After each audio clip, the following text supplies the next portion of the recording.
if you get what I'm about to say, this could possibly change your entire life, okay? So listen and relate it to your own experience so that way you know that what I'm saying is true, okay? Now, there are two different types of thoughts. There's conscious thought. That's something that you purposely choose to think about. Whether that's you reminding yourself of what you got to do next, when you follow a recipe, when you're studying. These are purposeful thoughts, okay?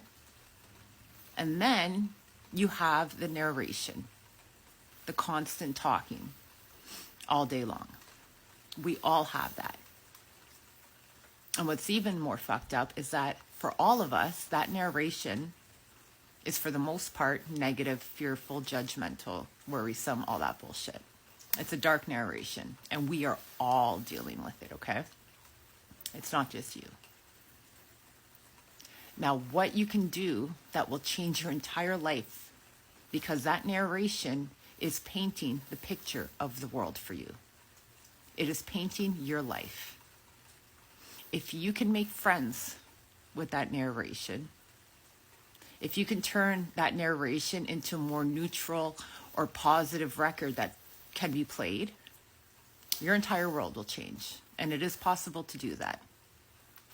Because first of all, we are all dealing with a negative narration. So it's not just your trauma. This isn't a fucking, a contest on who's hurt the most and who's more fucked up the most and stuff. We are all dealing. We all have our own pains and traumas and low vibration that is playing this record. So you can just let that shit go. You don't need to dig deep. You don't need to go into all that bullshit. All you need to do is ignore the narration. Ignore it for a while. Don't take it seriously. Because it's not serious. It's like a ghost. It doesn't really even exist, you know that? And if you think about it, that narration, it does feel separate from you. It's almost as if somebody's standing next to you, talking to you all day long.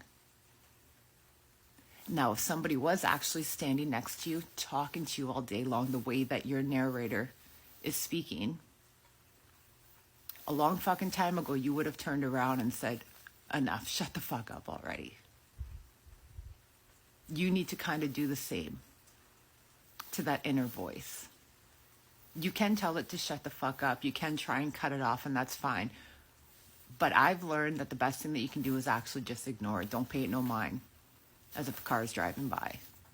You ignore it long enough, and it just gets smaller and quieter and smaller and quieter. And then before you know it, you realize that the thoughts that you end up getting lost in are just nonsense thoughts. They're the most silliest thoughts. They're no longer fearful. They're no longer worrisome. They're not negative. They're not judgmental, nothing. You have trained it to the point where now it's like, okay, well, it's only going to listen to me if I have something just neutral or good to say. So I'll play that record instead. It really does go that way.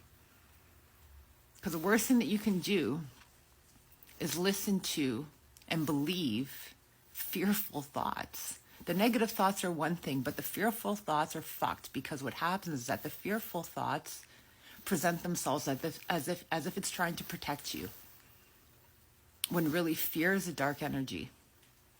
There's nothing to be afraid of here, especially not the thoughts. It's like you end up getting scared by thought. When nothing is really happening, thoughts can actually scare you. You're scared of thoughts. And that's so silly. The whole situation when it comes to the mind and the narration is very silly.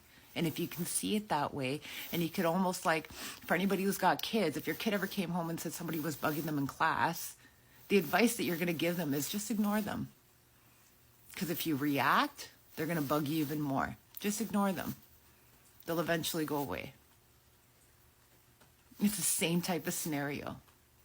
If you react, what you react by heightened emotion, you react with the emotion of fear. And then you react with like the way, as soon as you feel any kind of fear, you start to kind of like maneuver through life with that fear. You don't do certain things because you're scared, or you end up vibing in this fucked up, anxious type feeling, you know what I mean, scenario, right? Like it's like, that's your reaction to these thoughts. Don't react. Pay no mind. Silly thoughts. I got nothing to be afraid of. It's all good. that narration will change. So if you can tell the difference between both, first of all, and realize that we all have this record playing, you're one step up into figuring out how to kind of like change the music, you know?